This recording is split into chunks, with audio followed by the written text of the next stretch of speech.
This was the first supersonic airliner to break the sound barrier before the actual Concorde did.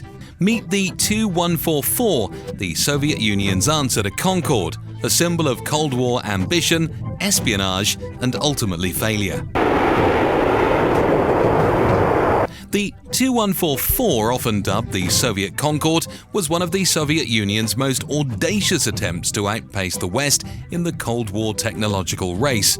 Designed by Tupolev Design Bureau, the aircraft was meant to be more than just a plane. It was a political statement, a bold declaration of Soviet engineering expertise. But why did it fail when the Concorde soared for nearly 3 decades? Today, we'll dive into the Tu-144's fascinating but ill-fated journey to supersonic flight. The story starts in the late 1960s, when aerospace technology became an ideological battleground. Supersonic passenger travel represented more than just speed, it symbolized national pride. On December 31, 1968, the Tu-144 made its maiden flight, 2 months before the Concorde, and just months later, on June 5, 1969, it became the first commercial aircraft to break the sound barrier. For the Soviets, this was a victory, proof they could surpass the West in aviation technology. However, there was a drawback. Despite its speed, it suffered from major design flaws.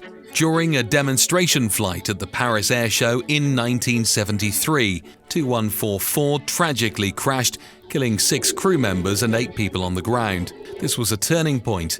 There were many theories about the cause: mechanical failure, pilot error, and even espionage. It was rumored that a French Mirage fighter jet had been shadowing this aircraft to gather intelligence during the ill-fated flight. The crash severely damaged the Tu-144's reputation. What was once a symbol of Soviet ambition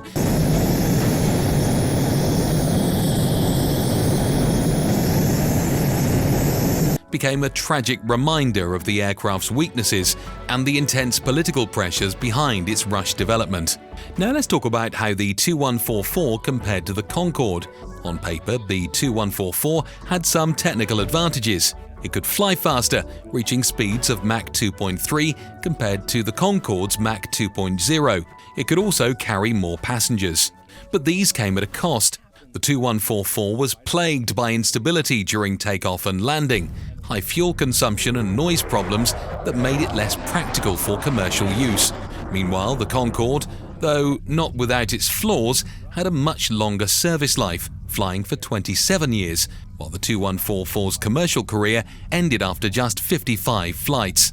The race between the Concorde and the Tu-144 wasn't just about aviation. It was deeply tied to Cold War tensions. There were rumors that Soviet spies had stolen design plans from the Concorde project, which allowed Tupolev to accelerate the Tu-144's development. Whether or not these rumors are true, its design does bear a striking resemblance to the Concorde, adding another layer of intrigue to this aviation rivalry. In the end, the Tu-144's downfall was a combination of technical shortcomings and the immense pressure to keep up with the West. The rushed development process meant that the aircraft never fully overcame its design flaws. Its commercial failure was inevitable, and it came to represent the limitations of Soviet engineering imposed by political pressures.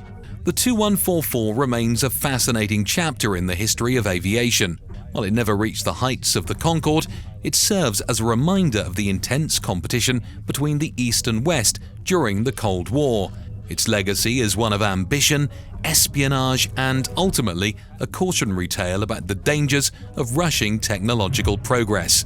If you found this story as intriguing as we did, be sure to subscribe and hit the bell for more fascinating stories about aviation history.